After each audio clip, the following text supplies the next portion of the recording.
Hi. What you're hearing now isn't Microfreak. Rather, it's two arpeggiated patterns running at different rates, playing two different synths running on MOD Dwarf, controlled by MIDI coming from Microfreak. This pad is a third tone wheel synth, also on Dwarf, also controlled by Microfreak, but transposed up an octave, and sustained using a foot switch. Now this bass is finally coming out of Microfreak, controlled by a split I created on the bottom octave of this keyboard, transposed 2 octaves down, and then going through distortion and a number of other audio effects, also running on Dwarf.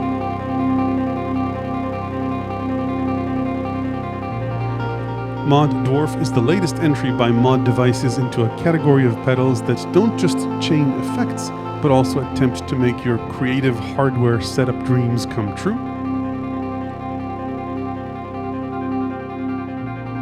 It's part multi-effect and part easy-to-use modular patching environment. In this video, I'll take a look at what it does, top things that make it special, how it compares to competing products in this emerging category, and pros and cons, of course. First, a quick disclosure, MOD Devices sent this over for review, but as always, they have no say over the content of this video. This channel is funded by viewers who subscribe to my content and book updates on Patreon, YouTube Premium and ads, and store affiliate links in the description which help the channel regardless of the product you choose to buy. Before I dive into the details, a few comparisons. There are plenty of configurable multi-effects pedals available today, like the Boss GT1000 or Zoom G11 and many others. These, for the most part, contain dozens of audio effects and let you create custom chains, compressors going into choruses, delays, reverbs, and so on. Their goal is to replace your pedal board and put it all into a single box. Then there's a new category of pedals like ZOIA, Beebo, and the MOD Devices line of products that don't just settle for simple chains of audio modules, but also introduce modules with MIDI processing and control or modulation capabilities and different types of sound generators. These let you create your own dream pedal and even dream synth or groovebox in a pedal. Another comparison that needs to be made is to other offerings by MOD devices themselves, MOD Duo and MOD Duo X. All three run the same exact modules. The differences are only in the number and type of physical controls and connectors and internal CPU and memory. More on those later on as well. So with that said, let's take an overall look at what we've got here. Dwarf is basically a little computer capable of storing and running pedal boards on its own. Pedal boards is the term used in the interface, so I'll stick to it, but in reality, a pedal board can be anywhere from a simple effects chain to an entire multi-instrument synth and groovebox built out of little modules. You can create and edit pedal boards by connecting to Dwarf with a computer or tablet over USB and potentially Bluetooth or Wi-Fi. It doesn't come with built-in Bluetooth or Wi-Fi. You'll need a little USB dongle for that. I only tested this using USB. Once you connect to its address using a browser, the pedal board editor shows up and you can move things around. It's important to say that the modules you're seeing as you edit the pedal board aren't software running on your computer or tablet, but actually a website showing you what's happening on Dwarf itself. So it doesn't matter if at any point you disconnect your computer, the pedal board layouts are stored and work in the box. However, you can't currently edit pedal boards using the on-pedal controls, so you will need to connect a computer or tablet to create and edit pedal boards as opposed to just using them using the box. Now that said, you can assign encoders and 2 of the foot switches to control parameters on your pedal board. So for example, I've got this parameter assigned to move fader 4 on the mixer, and you can see that happen if you've got a computer connected to Dwarf. Now, pedal boards obviously have way more than just 3 parameters. If we zoom out, you can control 3 groups of parameters by tabbing through the groups using these buttons, as well as 2 additional parameters assignable to these foot switches. And then these 9 parameters on 3 pages and 2 foot switches are called a page, and you can have 8 pages, which you can swap out using this button here. I've only programmed 2 pages, but I could have created up to 8 pages for a total of 72 controllable parameters using just the onboard controls, and you can map an external MIDI controller to control additional parameters or directly access parameters if you wanted. You can also swap out pedal boards using these foot switches when you aren't connected to a computer, and there's also an onboard tuner which you can access by pressing these two, as well as additional settings available using these two buttons or a master settings option here. This lets you control gain for the different inputs and outputs, MIDI sync, and a bunch of other things. That's more or less it in terms of onboard controls. The screen is an LCD screen, meaning that it starts to lose contrast if you're not directly above it.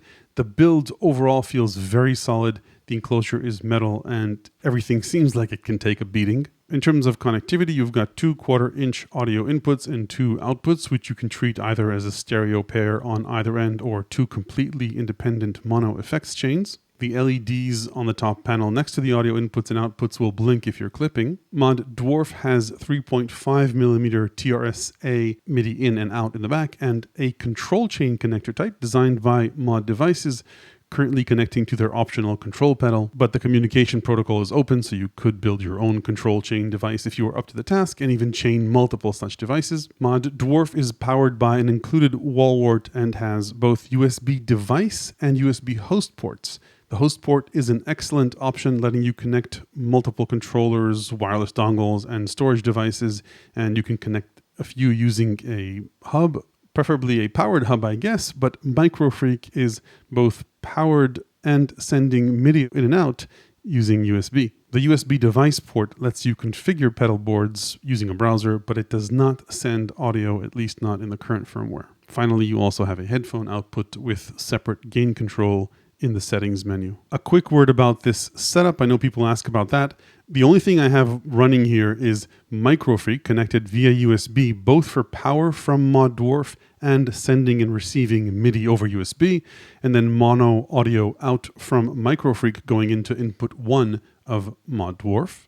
And then I've got VCMC from Befaco acting as a simple MIDI controller with 8 faders and 8 buttons connected via TRS MIDI in. There are no CV inputs on MOD Dwarf as opposed to the MOD Duo X, which has an expression pedal input which can be used as a CV input. So if you wanted to control Dwarf using CV, you'll need a CV to MIDI converter, which is what the top part of VCMC does. Okay, so let's take a closer look at editing pedal boards. When you open up a browser in a computer or tablet that's connected to MOD Dwarf, type in its address and hit new pedal board, you get presented with an almost clean slate pedal board. In theory, you don't need a gain control, but it's a good reminder that you need to be mindful of gain staging as you create complex chains. On the left are 2 jacks that represent the 2 audio inputs on the pedal, and another that represents the MIDI inputs, both over USB and the TRS input. If you have more than one device connected to MOD Dwarf, you can expose those devices if you want. So now we've got 2 MIDI inputs on the left and 2 MIDI outputs on the right. It would be nice if when you hovered over these, it would tell you what they were. For now, I'll just treat them as one to avoid confusion, but in general, it's good practice to separate the ports to make sure there's no MIDI crosstalk between your devices. Let's take a look at what patching looks and sounds like. I'm hearing Microfreak in my right ear because it's a mono synth and we don't need these 2 cables. So let's hook this cable up to the second output as well. To add a pedal to the pedal board, you simply drag and drop it from the bottom and we can pin this to stay open. Adding pedals is pretty easy. You can't just drop it on the cables. You actually need to rewire it every time.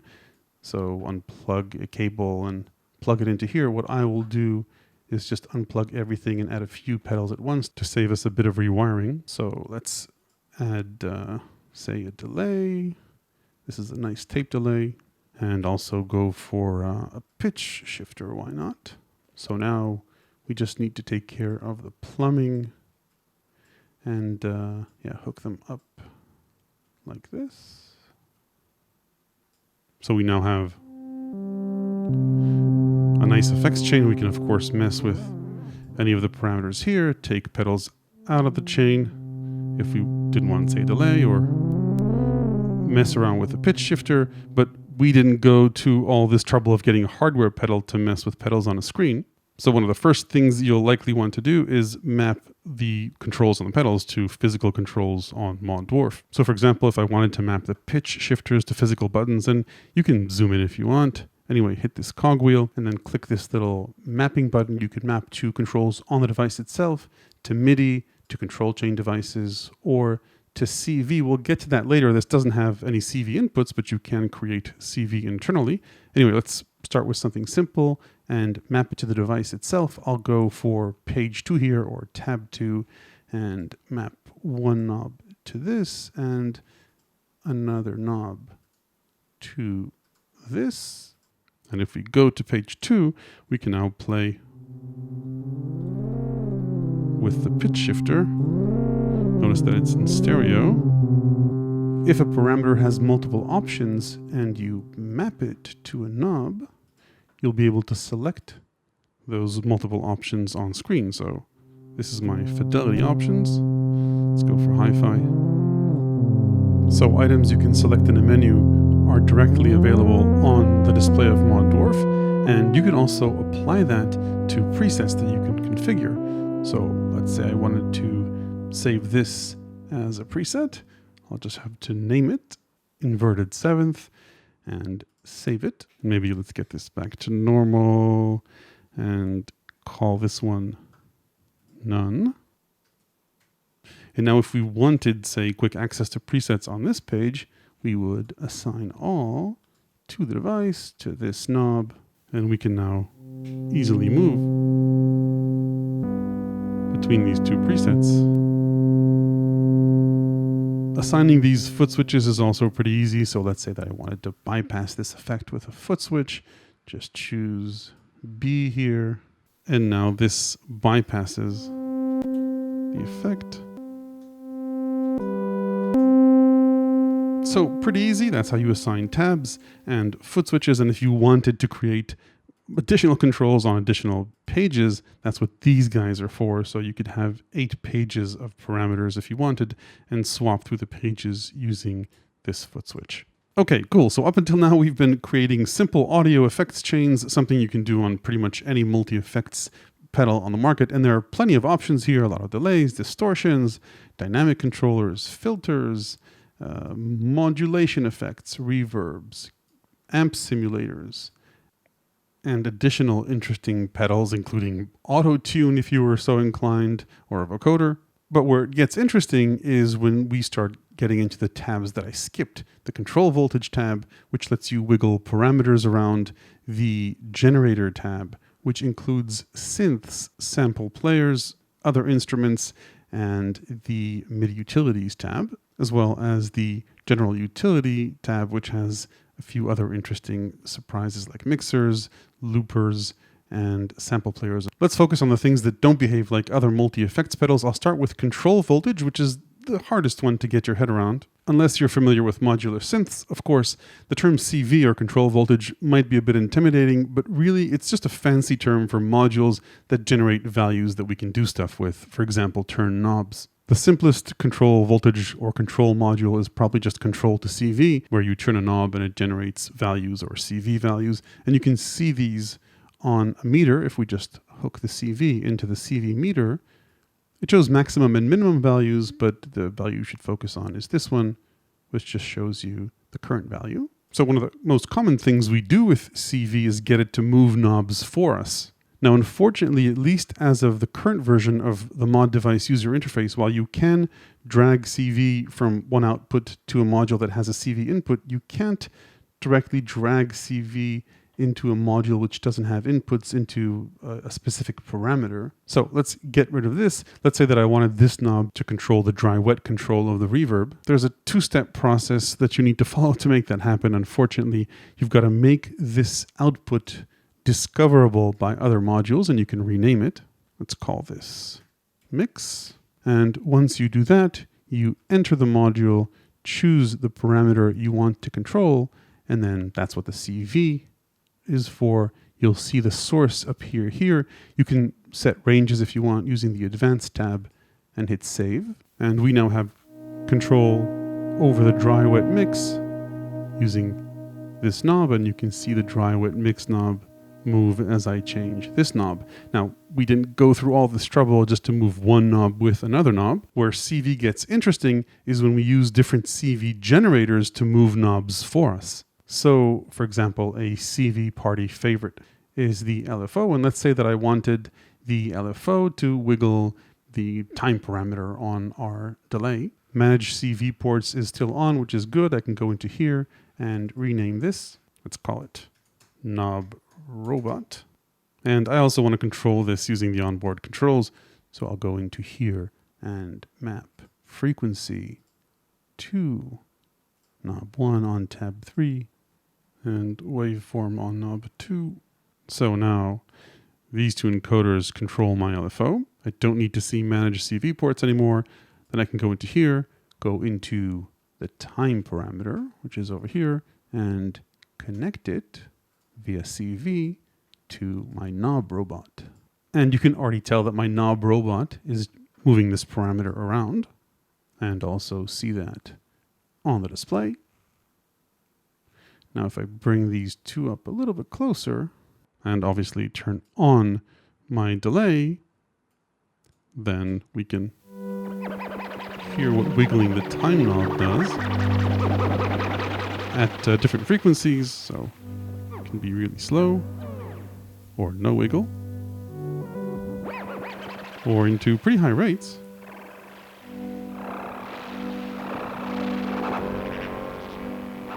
And there are different shapes, of course, which at high rates creates different tones. And even at slow rates is pretty cool. So you go for this.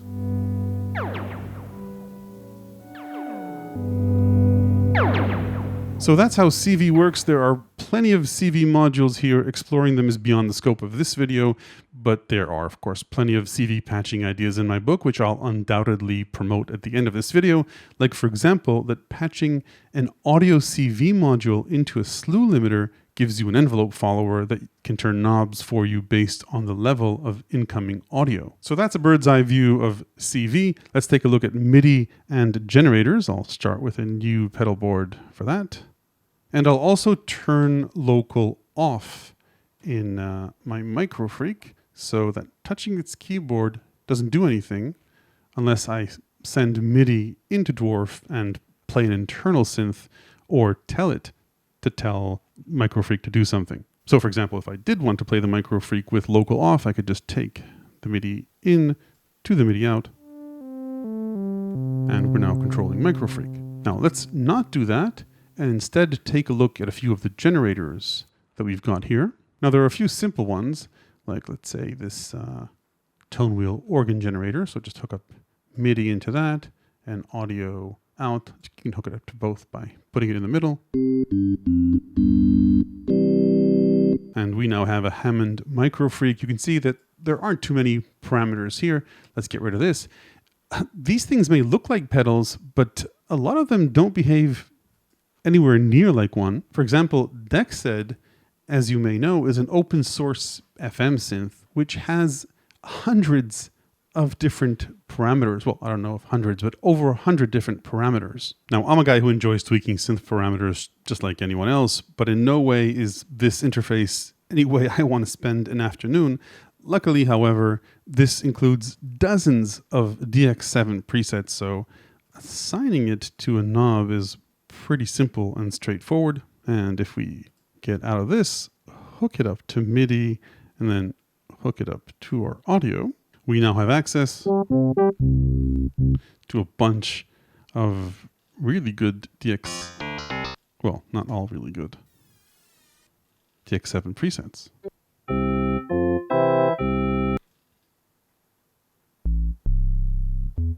Now, if we wanted, we could, of course, expose any one of the over 100 parameters in this interface if there was one particular thing we wanted to control using one of these knobs. So there are a bunch of interesting generators here, including drum generators, which you can sequence either externally or using one of the MIDI sequencers available here. I won't go over all of these generators, obviously. An interesting one, I think, is this guy, which can play multi-sample files. So in a previous episode on this channel, I went ahead and sampled Native Instruments una corda, all using Sample Robot, and then generated an SF2 file and brought that into here, and it works pretty nicely. So all I need to do is hook MIDI up into this, and then take, I could do stereo into this, and hook that up, and these can run in parallel, or let's just kill this.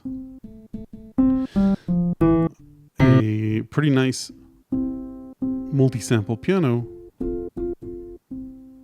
that's available as a module for your setup. This keyboard isn't optimal for pianos, but with a proper keyboard, it actually works pretty nicely. Now, where I personally get excited about things like these is in the MIDI utilities section, which gives you a bunch of MIDI effects, like I mentioned, sequencers earlier, but things like an arpeggiator. You saw me use 2 of those in the intro, different filters, strum generators, a quantizer. Let's maybe load up my intro patch and walk through that a little bit more in depth. Pedal boards, by the way, can be arranged in banks if you like. So these are all the pedal boards I have here. Let's load this up. So let's walk through this patch very briefly. Now, a word about CPU usage. There's no way to tell how much CPU each module uses, at least currently. But as I was creating this patch, I just threw stuff on the board until I saw my CPU start to max out, and you can see that over here. Now at 90 or 80%, you'll occasionally hear the audio crackle. Not all the time, but occasionally.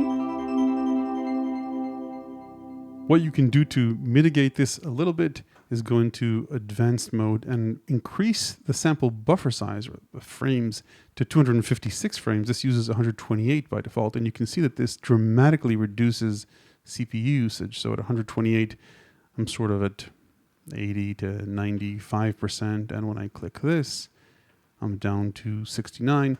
I don't mind the additional latency in this patch, so it works pretty well here. Anyway, I'm taking MIDI from Microfreak and splitting it using these 2 modules. Any note below middle C is going to go into this path. Any note above middle C is going to go into this path. I'm splitting it into 2 arpeggiators, which I can latch separately. They're both configured at different rates. One's going into DEXED and then into the chorus flanger effect and into the mixer. And then a second arpeggiator is going into here, into this instrument, also going into another channel, stereo channel in the mixer. And then I've got a third channel going in from my top split through a transposer into the Hammond organ, also going into the mixer through a very wet tal reverb. And like I mentioned earlier, I've got level control for the Hammond in the mixer using this knob. The Hammond organ is also going through this sostenuto or sustain pedal, which when I hit activates the MIDI sustain if I want to hold a chord without holding the notes. So that's 3 virtual instruments running from the top split of this little Microfreak keyboard, and then the bottom split is sent via MIDI through into here, transposed 2 octaves down, and sent back to the Microfreak, which has local off. So this bottom octave is transposed 2 octaves down, which lets me play the bass, and then that audio is coming in through here, driven in through the distortion tube driver, going into this effect as well, and then going into the mixer and out through a delay and reverb out the mixer. I would have preferred to use send effects in the mixer, by the way, rather than use these effects as inserts, but the mixers here don't support sends, at least not as of yet. As far as additional controls in this patch, I've got mixer levels here, and that's pretty much it. What I also programmed is the octave control for one of the arpeggiators here, which I think is pretty cool, and that's pretty much the patch. I'll play it again at the end of this video. Before we head out to the pros and cons, let's take a look at a few other miscellaneous items that I may have missed. You transfer files to the Dwarf using the file manager, and there's a plugin store. So it comes with hundreds of plugins, but you can download even more from the store. Some are paid, but there are plenty of good free ones. You can search by keyword or by category. And if you enable beta plugins, which might impact the stability of your dwarf, you actually get access to hundreds more effects that you can play with. If you click on the details of any of the pedals, you can see them in action if somebody in the community created a patch using the pedal. So you click, see it in action, and it will open up the pedalboard feed and any pedal boards that use it. And the nice thing about this community is that some of the pedal boards have audio associated with them, so you can get a preview hint about what's going on in a pedal board. The community itself is somewhat active, and it's good that it's there, but it doesn't seem as thriving as other similar platforms like ZOIA or the Organelle. Hopefully the reduced price of MOD Dwarf compared to the MOD Duo X will help in that respect. I think it would do wonders to have a rating system here. Currently there's no way to heart a pedal board or see how many times it has been downloaded, which is a good way to judge if something's worth spending your time on. Anyway, back to the tour. Of the bottom of the interface, you've got access to clock controls here, both MIDI sync and Ableton Link. I did find some lag in my testing of external MIDI sync and reported it to mod devices, so hopefully this will be solved by the time you watch this. I already spoke about MIDI ports and CPU before, and there are some additional settings that you can access here. I'll click through these in case you want to pause the video. So that's it for MOD Dwarf. Let's talk about its pros and cons. To frame the discussion, I don't think there's a point to compare MOD Dwarf to regular multi-effects pedals. There's too many of them. You can use this as a multi-effects box, but there are so many multi-effects pedals. If you're looking to simply chain, like I mentioned, distortions, choruses, delays, reverbs with an amp simulator, not that it's a bad thing, there are cheaper options or options with more hands-on or foots-on control for a similar price. In my opinion, what makes this category of instruments special is how you can use non-traditional modules you won't find in regular multi-effects pedals, MIDI effects, processing, virtual control voltage, the generators, parameter modulation to create entirely new instruments. In this category, we've now got MOD Dwarf, MOD Duo X, Empress ZOIA, and Beebo by Poly Effects. Please comment below if I missed something. All of them let you create your own instruments with MIDI, CV, different generators, with a relatively simple user interface. Now I know I'm already going to get hate in the comment section for ignoring Monom Norns, the Organelle, and other pure database devices, but I'm excluding those because they're not as easy to program on your own as these three, though they have a fantastic community creating really interesting patches and can do things you can't with these pedals, but that's a topic for another video. So in this category of relatively easy to patch modular pedals, how does MOD Dwarf compare?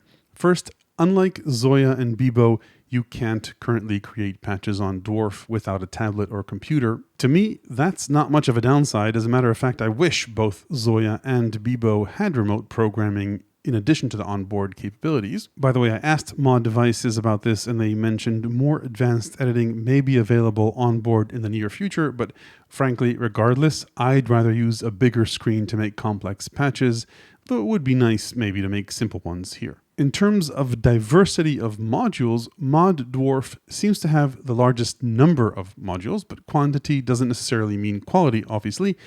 Each has their own strengths. The mod devices modules stood out, in my opinion, as the best MIDI processors and have the best sample and synth engines. Also, in my opinion, mod devices are the easiest to patch of the three, assuming you don't mind patching using a browser. And it's also very easy to explore patches made by others, with the exception that not all the CV connections are visible on the interface currently, unlike, for example, with Beebo. In terms of generators, by the way, Beebo has ported a few of the mutable instruments modules onto its platform, so that's an interesting value add there. It would be interesting if they could be added here. And Beebo has the best on-device patching interface. And then in comparison to ZOIA, while ZOIA doesn't have as many modules, Empress effects are known for producing excellent sounding effects, and the focus does help. Yes, this does have 27 distortions and 13 reverbs, but ZOIA feels like a more curated experience, and ZOIA's community of people sharing pedal layouts is much more active than the MOD Devices one, again, at least currently. It should be mentioned, by the way, that an alternative to all three pedals is an iPad or computer with an audio interface and MIDI controller. DAWs these days obviously have plenty of soft synths, and some have MIDI effects like Ableton Live, for example, or Logic. So that's something to consider. As far as the comparison between MOD Duo X and MOD Dwarf and the old MOD Duo, there are full specs on their wiki, but a user has conveniently made a great summary table on their forum. I think MOD Duo is discontinued. It has fewer controls and only a dual-core processor, which matters here. Duo X's processor seems more powerful than Dwarf and has many more hands-on controls, obviously at a significantly increased cost. One thing that may or may not be important to you that isn't written in this table is that MOD Dwarf does not have a true hardware bypass option, meaning audio is always processed through its audio digital and then digital to audio converter with whatever latency that entails. Currently it's 8 milliseconds, but I asked MOD Devices about this and they're working on a soft bypass which will reduce that to under 1 millisecond. MOD Dwarf, as opposed to MOD Duo X, also doesn't have an expression pedal input, so if you want expression control, you'll need to use a pedal which supports MIDI or an adapter, obviously adding to the cost, and if you want CV control, you'll need a CV to MIDI converter. One final important thing that should be said in favor of MOD Devices overall is that the software portion is open source. You can actually download a free version of this without the premium plugins, of course, but still with hundreds of modules and run it on a cheap Raspberry Pi. So if you want to try out this entire workflow before you buy it and don't mind messing around a bit with installing it, it's certainly worth a look. And if you do decide to buy a MOD device, you're also supporting a project that gives back free stuff to the overall music tech community, which I think is a good thing. So to summarize, if you ever wanted to create your own dream hardware-based instrument and didn't want to spend a car's worth of money to buy Eurorack modules, MOD Dwarf is a great option. And if you'd like plenty of ideas on what to do with MIDI effects, LFOs, and other CV shenanigans, check out my ever-expanding book, available to the good people who support this channel on Patreon. Hit like if this was useful, ring the bell below if you want to make sure you don't miss the next one. Thanks for watching.